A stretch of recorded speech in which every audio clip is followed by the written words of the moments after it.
En una tierra bañada por el sol ardiente del norte de África, en el corazón de la antigua Numidia romana, la actual Argelia, nació hacia el año 331 una niña que, sin saberlo, se convertiría en un faro de esperanza y perseverancia para generaciones enteras de cristianos, Mónica de Tagaste.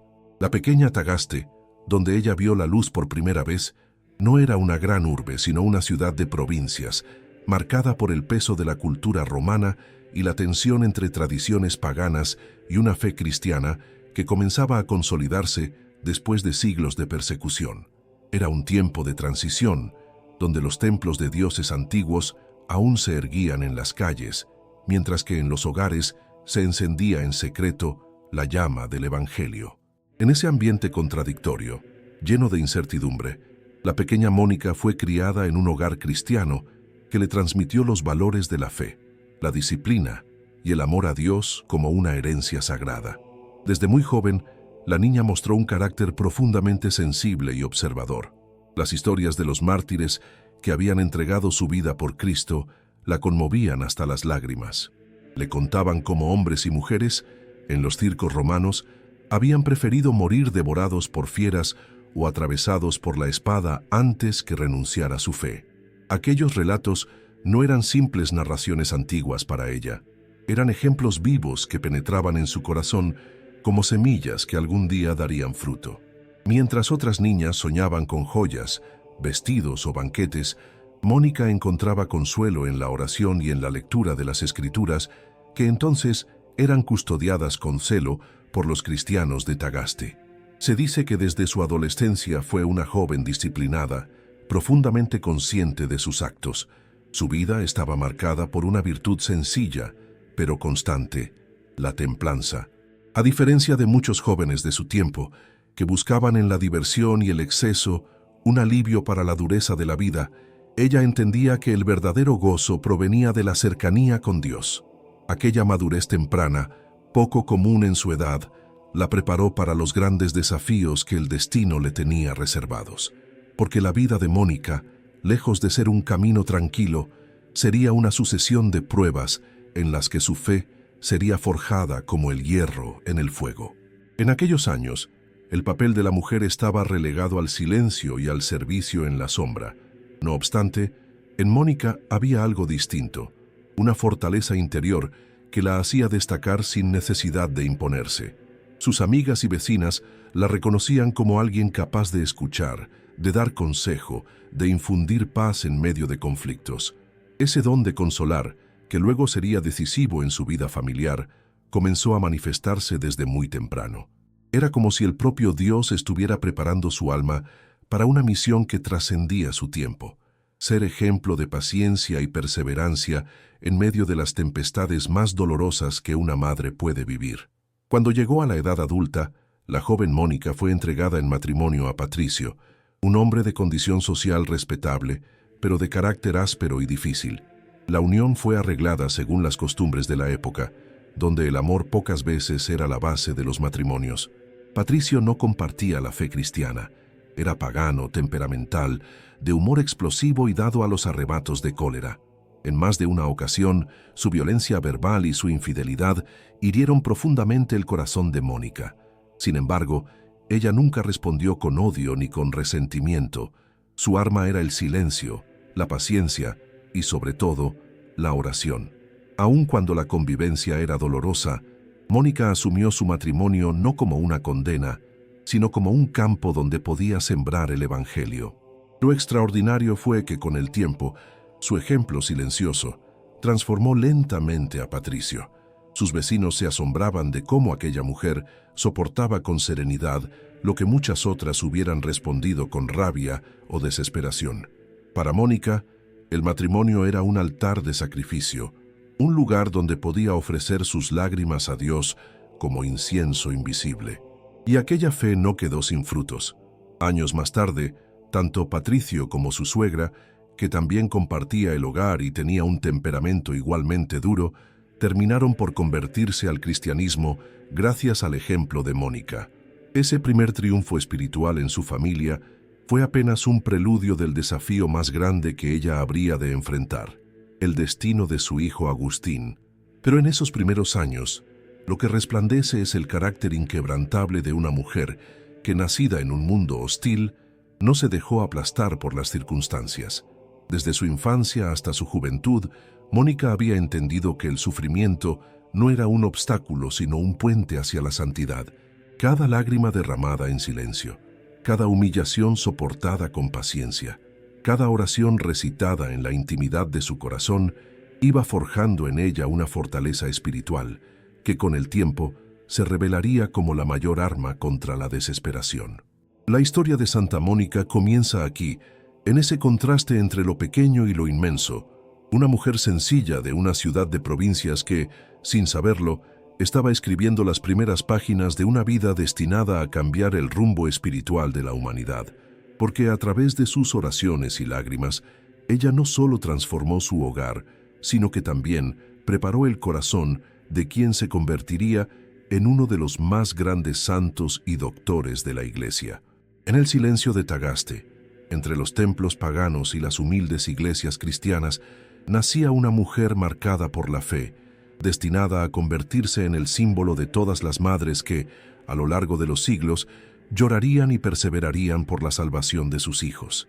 ¿Ya conocías la hermosa historia de Santa Mónica? ¿Sabías que él es conocida por sus milagros? ¿Has recibido alguna bendición de Santa Mónica? Escribe en los comentarios. Leeré todos y dejaré un corazoncito en tu comentario. Aprovecha para dejar tu like, suscribirte al canal y compartir con tus amigos para no perderte ningún video. Si en su juventud Mónica había conocido el peso de un matrimonio difícil y la paciencia de convivir con un hombre de carácter áspero, el verdadero tormento de su corazón comenzó con la vida turbulenta de su hijo Agustín. Desde que era niño, ella había percibido en él un brillo especial, una inteligencia aguda, una facilidad para aprender, un talento para la oratoria y el pensamiento que lo distinguían de sus compañeros. Mónica, como toda madre, soñaba con verlo convertido en un hombre de fe, un servidor de Dios que empleara sus dones en favor del bien. Sin embargo, el destino quiso que esas mismas cualidades se convirtieran en armas de seducción para un camino de rebeldía y de búsqueda desenfrenada de placeres. Agustín creció rodeado de un mundo que lo empujaba hacia lo contrario de lo que su madre había sembrado. En su adolescencia, fue enviado a estudiar a Cartago, una de las ciudades más importantes y cosmopolitas del norte de África. Allí, entre teatros, foros y banquetes, el joven se sumergió en la vida licenciosa que la urbe ofrecía a los estudiantes. Se dejó arrastrar por amistades peligrosas, por las pasiones del cuerpo y por la vanidad del reconocimiento social. Se cuenta que a los 17 años tuvo un hijo con una mujer de la que nunca llegó a casarse y a la que siempre llamó simplemente su compañera. Para Mónica, que veía con horror cómo su hijo se alejaba de la moral cristiana, aquello fue como una daga clavada en lo más profundo del alma. Sin embargo, lo que más la desgarraba no eran sus excesos juveniles, sino la dirección espiritual que Agustín había tomado. Deslumbrado por las promesas de una supuesta sabiduría, se dejó seducir por el maniqueísmo, una secta que afirmaba explicar el bien y el mal como fuerzas opuestas en permanente lucha. Para Agustín, esa doctrina parecía ofrecerle respuestas lógicas a sus inquietudes intelectuales, pero para Mónica era un abismo que lo alejaba de Cristo. Ella, que había soñado con un hijo defensor de la verdad cristiana, lo veía ahora convertido en un seguidor de ideas que negaban los fundamentos de su fe. La angustia de Mónica era tan grande que, según cuentan, incluso llegó a prohibirle entrar en su casa durante un tiempo, incapaz de soportar que sus errores contaminaran a los demás hijos. No obstante, el amor materno pronto venció a la dureza y comprendió que su misión no era rechazarlo, sino acompañarlo con lágrimas y oración. Desde entonces, sus noches se llenaron de súplicas y sus días de silenciosos sacrificios. Mónica lloraba por Agustín no solo como madre preocupada por el futuro de su hijo, sino como creyente convencida de que su alma corría peligro de condenación eterna. Un episodio relatado por la tradición muestra la intensidad de su sufrimiento y de su fe. Desesperada por la vida de Agustín, acudió a un obispo para pedirle consejo. Entre sollozos, le suplicó que intercediera por su hijo, que lo convenciera de abandonar aquel camino de perdición. El obispo, con una mezcla de compasión y sabiduría, le respondió una frase que quedaría grabada en su corazón para siempre: «Es imposible que se pierda el hijo de tantas lágrimas». Esa sentencia se convirtió para Mónica en un rayo de esperanza, una promesa divina de que su perseverancia no sería en vano, aunque tuviera que esperar años enteros para ver cumplida su oración. Mientras tanto, Agustín continuaba su vida errante. Brillaba como orador, buscaba el prestigio en los círculos intelectuales y se enorgullecía de sus conquistas académicas y personales. Viajó de Tagaste a Cartago y más tarde a Roma y Milán, siempre dejando atrás a una madre que, aunque no podía seguirlo en cada paso, lo acompañaba en espíritu. Lo sorprendente es que Mónica, lejos de resignarse, decidió literalmente seguir sus huellas. Cuando supo que Agustín había partido en secreto a Italia, ella no dudó en embarcarse también, enfrentando el peligro de los viajes marítimos de la época y la incertidumbre de adentrarse en tierras desconocidas. La imagen de esta madre, atravesando mares y ciudades para no perder de vista a su hijo rebelde, es una de las más poderosas de su biografía. No se trataba de una obsesión, sino de una convicción profunda. Dios la había puesto en la vida de Agustín como guardiana de su alma, y ella no se permitiría fallar en esa misión. Su dolor era inmenso, pero aún mayor era la fuerza de su esperanza. Los años de espera y de súplica parecían interminables. Agustín, en su arrogancia juvenil, rechazaba los consejos de su madre y se burlaba de su fe sencilla. Sin embargo, detrás de cada rechazo, Mónica seguía firme, convencida de que la misericordia de Dios sería más fuerte que la obstinación de su hijo. Se cuenta que en Milán, donde finalmente lo alcanzó, ella asistía cada día a la iglesia, buscando en la liturgia y en los sermones de San Ambrosio un alimento espiritual que le diera fuerzas para continuar. En esos momentos, su dolor no era solo el de una madre preocupada por la conducta de su hijo, era el de una mujer que experimentaba en carne propia la lucha entre la fe y la desesperanza. Cada vez que Agustín se sumergía más en sus dudas y filosofías, Mónica sentía que su corazón se desgarraba. Y sin embargo, nunca dejó de creer que, detrás de la rebeldía de su hijo, había un alma sedienta de verdad que tarde o temprano volvería a Dios. Este capítulo de su vida revela con claridad el título con el que la historia la recordaría: la Madre de las Lágrimas, porque sus oraciones no eran palabras vacías, sino súplicas nacidas de un dolor tan profundo que se transformaba en fuerza. Su llanto no era de desesperación, sino de intercesión, un llanto que subía al cielo como un clamor imposible de ignorar.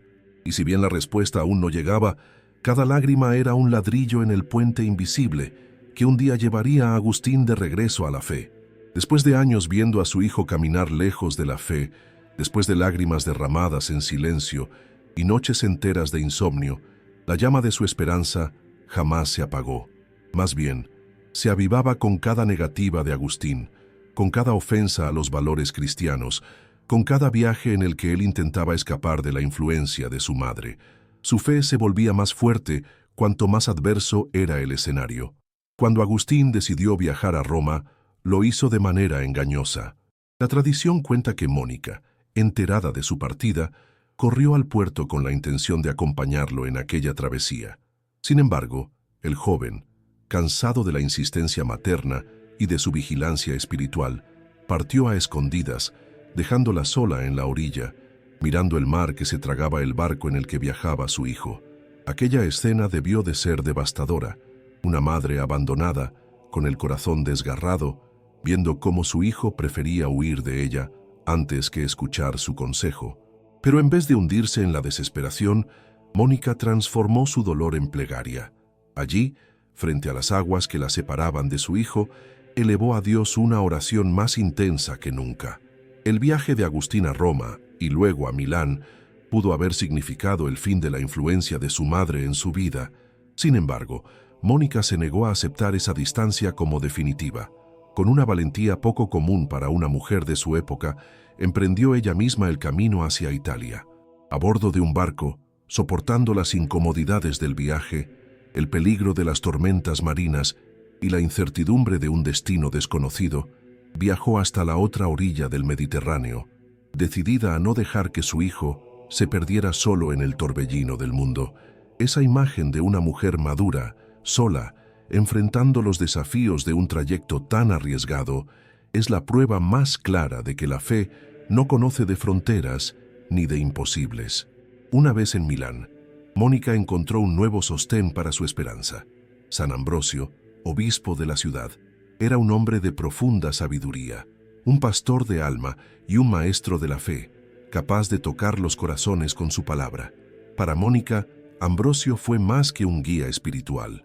Fue un aliado, un consuelo, alguien que comprendía la lucha de una madre que no se rendía. Ella asistía cada día a la iglesia, escuchaba con devoción sus sermones y encontraba en ellos no solo alimento espiritual, sino también respuestas a las inquietudes que durante años la habían atormentado. Ambrosio se convirtió en una figura clave, no solo en la vida de Agustín, que pronto sería influenciado por su elocuencia, sino también en el corazón de Mónica, que veía confirmada su intuición de que Dios nunca la había abandonado. La perseverancia de Mónica no era pasiva. No se limitaba a esperar en silencio que los hechos cambiaran. Ella actuaba, buscaba, se movía, seguía a su hijo de ciudad en ciudad, de continente en continente, pero lo hacía siempre con un espíritu de oración, como si cada paso, cada sacrificio, cada lágrima, fueran parte de un gran ofrecimiento. Sabía que no podía convencer a Agustín con razonamientos humanos, pues su hijo era brillante, y sus palabras muchas veces se volvían contra ella en debates que la dejaban en silencio. Lo que sí podía hacer era mantener una constancia inquebrantable, una fidelidad que se volviera testimonio vivo. La tradición cuenta que, en Milán, Mónica multiplicaba sus ayunos, pasaba largas horas en oración y pedía a los cristianos de la ciudad que se unieran a ella en súplica. Había comprendido que la conversión de su hijo no sería fruto de la imposición, sino de la misericordia divina, y esa certeza le daba fuerzas para insistir sin cesar. Su perseverancia se transformó en una fuerza interior capaz de sostenerla, incluso en los momentos en que todo parecía perdido. Cada día era una batalla, y cada batalla era librada en silencio, de rodillas, con el corazón abierto ante Dios. Lo más impactante es que a pesar de los años y de las decepciones nunca se quejó. No hay en la memoria de su vida una palabra de reproche contra Dios, ni un gesto de desesperación que la llevara a renunciar. Su fe era una roca, y su confianza en la promesa de aquel obispo, es imposible que se pierda el hijo de tantas lágrimas, la sostenía como una profecía inquebrantable. En este tiempo, Mónica también aprendió el arte de esperar. Sus plegarias no eran impulsivas ni impacientes, eran como un río constante que nunca se detiene, que sigue fluyendo aunque nadie lo vea. Esa perseverancia silenciosa es quizá lo más admirable de su vida, porque cualquiera puede rezar un día, cualquiera puede suplicar un mes, pero sostener una oración por años, sin descanso, sin pruebas de cambio, requiere una fe que roza lo heroico. Y eso fue lo que distinguió a Mónica, su capacidad de no soltar nunca la mano de Dios, incluso cuando parecía que no respondía. La figura de esta madre incansable comenzó a hacerse conocida entre los cristianos de Milán.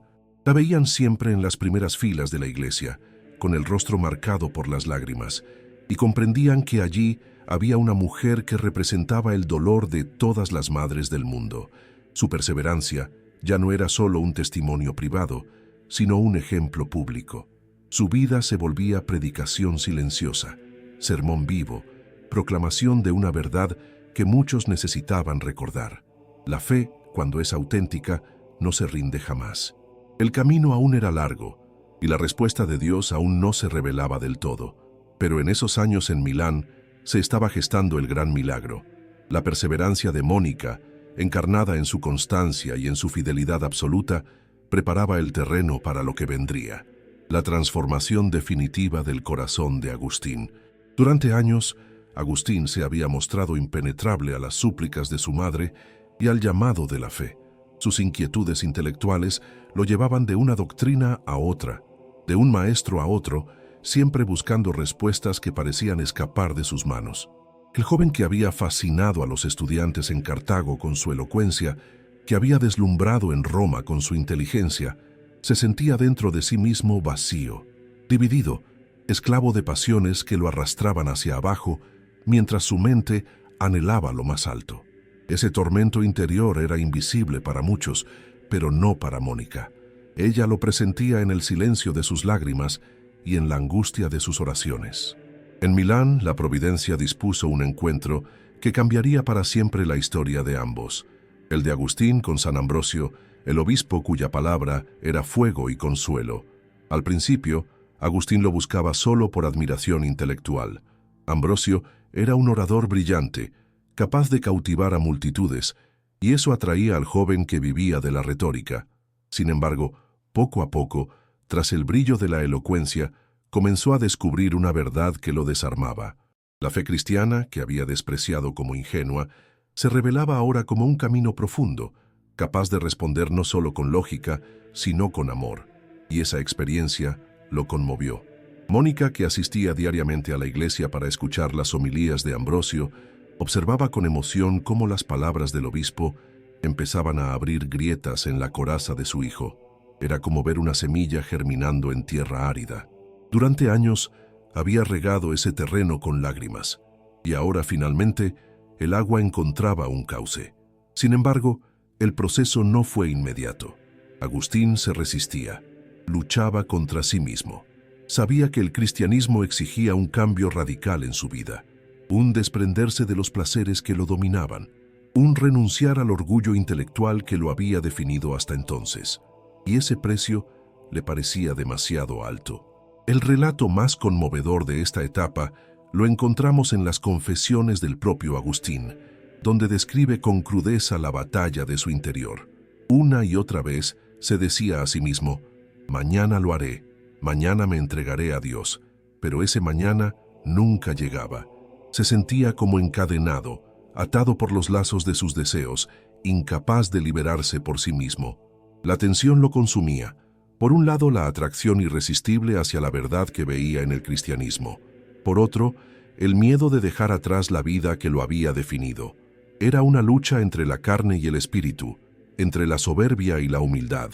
Fue en ese contexto de tormento interior cuando ocurrió el milagro. Una tarde, desesperado por la confusión que lo dominaba, Agustín se retiró al jardín de la casa en la que vivía. Allí, con el alma desgarrada, comenzó a llorar con una intensidad que nunca antes había experimentado. Se arrojó al suelo, incapaz de sostener la batalla que llevaba dentro. Y entonces, en medio de su llanto, escuchó una voz que parecía provenir de un niño que jugaba en la calle: «Toma y lee, toma y lee».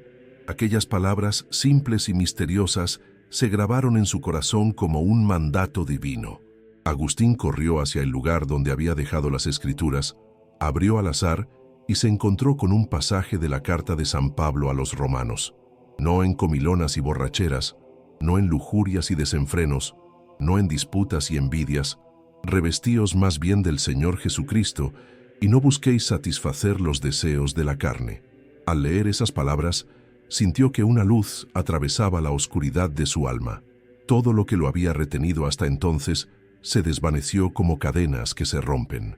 En ese instante, comprendió que Dios lo llamaba a dejarlo todo para abrazar una vida nueva. La emoción de ese momento no puede describirse con simple lógica. Fue un encuentro personal, un despertar, una rendición. Agustín, que había resistido durante años, se entregaba finalmente a la misericordia divina. Su corazón se llenó de una paz que nunca había conocido, una certeza que lo transformaba desde dentro. Ese fue el verdadero milagro, no un prodigio visible, sino la conversión profunda de un hombre que había estado perdido y que ahora encontraba el camino de regreso a Dios. Mónica, aunque no presenció directamente aquel episodio, fue la gran protagonista invisible de ese milagro. Sus lágrimas, sus plegarias, su fidelidad inquebrantable fueron el terreno donde Dios obró la transformación.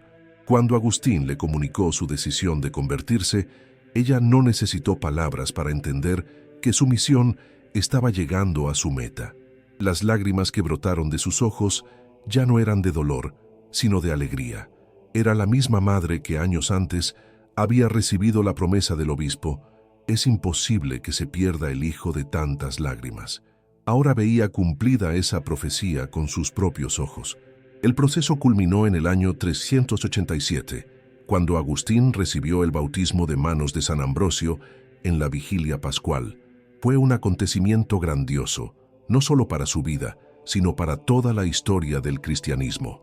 El joven brillante que había despreciado la fe, ahora se arrodillaba humildemente ante el altar, renunciando a su pasado y abrazando una vida nueva. Mónica estaba allí, testigo privilegiado de un milagro que había esperado durante más de 30 años. Cada lágrima derramada, cada noche de vigilia, cada súplica silenciosa encontraba ahora su sentido. La conversión de Agustín no fue únicamente un cambio personal, fue el nacimiento de uno de los grandes santos y doctores de la Iglesia. Pero detrás de esa grandeza siempre estuvo la perseverancia de una madre que nunca renunció a su hijo. El milagro no fue solo la transformación de Agustín, sino la confirmación de que la fe de Mónica había sido más fuerte que las dudas, más firme que los placeres, más constante que los años. Y así, en aquel bautismo, se cruzaron dos destinos, el de un hijo que renacía para Dios y el de una madre que veía cumplido el sueño por el que había entregado su vida entera. El milagro de la conversión no fue un instante aislado, sino la culminación de un camino de lágrimas, de esperanza y de fidelidad. Fue la respuesta de Dios a la perseverancia de una madre que nunca se rindió. El viaje que había comenzado en Tagaste, en las tierras cálidas de África, parecía ahora encontrar su reposo en una ciudad extranjera, lejos de su hogar y de las costumbres que la habían acompañado durante toda la vida. Sin embargo, Mónica no miraba atrás con nostalgia. Su corazón estaba en paz, porque había visto cumplido el sueño más grande que la había sostenido durante décadas, la salvación de su hijo. Ostia, con sus murallas y su puerto lleno de barcos mercantes, era una ciudad bulliciosa, donde se mezclaban lenguas, acentos y costumbres de todas partes del imperio. En ese ambiente cosmopolita, Mónica vivió junto a Agustín unos días de profundo recogimiento. La madre y el hijo compartían largas conversaciones que han quedado inmortalizadas en las páginas de las confesiones. En una de esas charlas, en la casa donde se hospedaban, vivieron un momento místico, un instante de contemplación que parecía anticipar el cielo. Ambos se asomaron a las ventanas del alma y, como si se elevara el velo de lo terreno, contemplaron juntos la eternidad de Dios, saboreando con el espíritu lo que los ojos humanos no pueden ver. Ese episodio, conocido como la visión de Ostia, fue quizá el culmen de la vida espiritual de Mónica, la confirmación de que su misión como madre había alcanzado el horizonte divino. Sin embargo, esa experiencia sublime venía acompañada del anuncio de una despedida. Poco después de aquella visión, Mónica cayó enferma. No fue un mal repentino, sino un deterioro progresivo de sus fuerzas, como si su cuerpo, desgastado por años de sacrificios y desvelos, comenzara finalmente a ceder. La fiebre la abatió, y pronto comprendió que su hora se acercaba, pero lejos de temer a la muerte, la recibía como una amiga. Su rostro, en lugar de mostrar angustia, irradiaba serenidad. Para quienes la rodeaban, era como contemplar a alguien que, después de una larga jornada, se dispone a descansar en los brazos de su Señor. Fue entonces cuando pronunció unas palabras que quedarían grabadas en la memoria de Agustín y que resuenan como un testamento espiritual. Hijo, nada hay ya que me atraiga en esta vida. No sé qué hago todavía aquí, ni por qué aún estoy en este mundo, pues ya no tengo ninguna esperanza en esta vida. Una sola cosa había por la que deseaba permanecer un poco más, verte cristiano católico antes de morir. Dios me lo ha concedido con sobreabundancia, pues te veo ya su siervo. ¿Qué hago aquí ya? Con estas frases, simples y profundas, Mónica expresaba la consumación de su existencia. Había cumplido con la misión que Dios le había confiado. Agustín, conmovido hasta lo más hondo, luchaba con la idea de perderla. A pesar de que ya era adulto, maestro y convertido, en ese momento volvía a ser un hijo pequeño ante la fragilidad de su madre. Intentaba consolarla, deseaba llevarla de regreso a África para sepultarla junto a sus antepasados, pero ella, con la serenidad que solo dan la fe y la esperanza, le respondió: «Nada importa el lugar donde depositen mi cuerpo, solo os ruego que, donde quiera que estéis, os acordéis de mí ante el altar del Señor. En esas palabras se revela toda la humildad de una mujer que nunca buscó honores ni monumentos, sino la unión eterna con Dios. Los días que siguieron estuvieron marcados por un clima de recogimiento. Mónica, debilitada, permanecía en cama, mientras Agustín y sus compañeros de viaje se turnaban para acompañarla. Cada palabra suya era escuchada como si fuera un tesoro, cada gesto cargado de significado. Los que la rodeaban podían ver cómo su espíritu se iba desprendiendo de las ataduras de este mundo, como quien deja atrás un vestido gastado para revestirse de gloria. No hubo lamentos ni quejas, solo la certeza de que la muerte no era el final, sino la puerta hacia la vida plena que había anhelado desde niña. En medio de aquella enfermedad, Mónica seguía siendo maestra para su hijo. Le enseñaba no con largos discursos, sino con su actitud de entrega y confianza absoluta en Dios. En cierto sentido, su lecho de enferma se convirtió en una cátedra, donde Agustín aprendió que la verdadera grandeza no consiste en acumular conocimientos, sino en vivir la fe hasta el último aliento. Y esa lección marcaría para siempre al futuro obispo de Hipona, que más tarde, al escribir sus confesiones, se detendría con lágrimas en este episodio para mostrar al mundo la grandeza silenciosa de su madre. Finalmente, tras 9 días de enfermedad, Mónica entregó su alma al Creador en el año 387. Sus últimos instantes estuvieron envueltos en oración, en un silencio profundo que fue interrumpido solo por la respiración pausada de quien se dispone a dormir. No hubo grandes signos externos, ni prodigios espectaculares, pero sí un ambiente sagrado que todos los presentes pudieron percibir. Era el final de una vida sencilla, pero extraordinaria, marcada por la fidelidad, la paciencia y la perseverancia. Su cuerpo fue sepultado allí mismo, en Ostia, en una tumba humilde que con el tiempo se convertiría en lugar de peregrinación. Nadie imaginaba entonces que aquella madre anónima, enterrada en una ciudad portuaria, sería venerada siglos más tarde como santa, y que su historia recorrería el mundo como ejemplo eterno de la fuerza del amor maternal y de la fe inquebrantable. Para Agustín, la muerte de Mónica fue un golpe profundo, pero también un llamado a continuar el legado que ella le había dejado. Sus lágrimas esta vez no eran de dolor sin esperanza, sino de agradecimiento y de fe en el reencuentro prometido por Cristo. Así terminaron los días de Santa Mónica en la tierra, entre la sencillez y la grandeza, entre el silencio y la eternidad. Su muerte no fue un final trágico, sino la consumación de una vida entregada, la culminación de un camino en el que cada lágrima había sido semilla de conversión y cada oración, escalón hacia la gloria. Porque la fuerza de una vida entregada a la fe no se mide por los años vividos, ni por los honores alcanzados, sino por la huella profunda que deja en los corazones. Y el eco de aquella madre africana resonó primero en el alma de su hijo Agustín, quien, transformado por la gracia de Dios, llevaría el testimonio de su madre a todo el mundo a través de sus escritos y de su vida como obispo de Hipona. Sin Mónica, probablemente el Agustín que conocemos, teólogo, filósofo, santo y doctor de la Iglesia, jamás hubiera existido. Ella no fue quien redactó tratados, ni disputó en foros intelectuales, ni predicó en catedrales, pero fue quien sostuvo con su oración y con su amor incansable el alma de un hombre que después sería columna de la fe cristiana.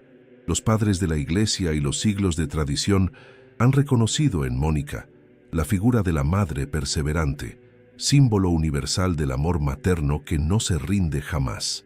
En las Confesiones, obra maestra escrita por su propio hijo, aparece retratada no como una mujer idealizada, sino como alguien real, con virtudes, debilidades y lágrimas. Allí Agustín la presenta como la compañera de su camino interior, la que jamás abandonó la esperanza, incluso cuando él se encontraba perdido en herejías y pasiones. De hecho, gracias a esas páginas, millones de cristianos a lo largo de la historia han conocido a Mónica y han encontrado en ella un modelo para su propia vida. Así, lo que comenzó como una lucha íntima de una madre por su hijo, terminó convirtiéndose en una fuente de inspiración universal. Con el paso de los siglos, su figura fue creciendo en la devoción popular. La Iglesia no tardó en reconocer la santidad de Mónica, canonizándola como ejemplo de paciencia, fe y perseverancia. Su memoria litúrgica quedó fijada el 27 de agosto, un día antes de la celebración de San Agustín, como un signo inseparable de la relación entre madre e hijo. Esta cercanía en el calendario litúrgico es también un mensaje poderoso. Detrás de la grandeza de un santo hay muchas veces la entrega silenciosa de quienes oraron y lucharon en las sombras. La veneración de Mónica se expandió rápidamente por Europa y con el tiempo se extendió a todas las tierras donde el cristianismo echó raíces, convirtiéndola en una de las figuras más queridas por los fieles. Pero el legado de Mónica no se limita a un recuerdo piadoso ni a una fecha en el calendario. Su vida se ha convertido en emblema de todas las madres que sufren por sus hijos, de aquellas que sienten el dolor de la distancia, del extravío o de la rebeldía de quienes más aman. En Mónica, la Iglesia reconoce a la intercesora de quienes esperan, a la patrona de las mujeres que lloran por la conversión de sus familias. Su ejemplo muestra que ninguna lágrima es inútil y que cada oración, por más silenciosa que parezca, tiene el poder de mover el corazón de Dios. No es casualidad que en tantas parroquias, comunidades y hogares de todo el mundo se invoque su nombre como consuelo en medio del dolor. El impacto cultural de Mónica también ha sido notable. Ciudades enteras han sido bautizadas con su nombre, como Santa Mónica en California, que hoy es mundialmente conocida y que, sin embargo, guarda en sus orígenes la memoria de aquella madre africana. Así, el eco de su vida sencilla llegó incluso a tierras que ella jamás imaginó, convirtiéndose en símbolo no solo religioso, sino también cultural. La presencia de su nombre en diferentes lugares del planeta es un recordatorio de cómo la fe trasciende fronteras y épocas, llevando consigo historias de amor y perseverancia que nunca mueren. Por otra parte, la tumba de Mónica, primero en Ostia y más tarde trasladada a la iglesia de San Agustín en Roma, se convirtió en lugar de peregrinación. Allí miles de fieles se acercan cada año para pedir su intercesión, para dejar sus lágrimas y para encomendar a sus hijos. Frente a su sepulcro, muchas madres encuentran consuelo al saberse acompañadas por quien recorrió un camino semejante, y muchos hijos descubren la grandeza de un amor que se entrega sin condiciones. Su presencia espiritual parece palpitar todavía en esos lugares sagrados, como si continuara cumpliendo su misión de escuchar y consolar. Los grandes santos y teólogos posteriores también han reconocido la fuerza de su testimonio. San Francisco de Sales la citaba como ejemplo de paciencia. Santa Teresa de Lisieux la veía como modelo de confianza absoluta, y en tiempos más recientes, San Juan Pablo II destacó en ella la importancia de la oración materna en la transmisión de la fe. El magisterio de la Iglesia ha puesto en relieve una y otra vez que Mónica no fue simplemente una madre ejemplar, sino un pilar de la espiritualidad cristiana, capaz de mostrar que la santidad también se alcanza en lo cotidiano, en el hogar, en la familia, en las lágrimas derramadas en silencio. Lo extraordinario de su legado es que no se trata de un ejemplo reservado al pasado. En cada época, en cada generación, hay madres, padres, esposas y esposos que se reconocen en su lucha. El dolor por los seres queridos que se alejan de la fe o que se pierden en caminos oscuros sigue siendo una herida universal. Y allí, Mónica se levanta como una voz de esperanza.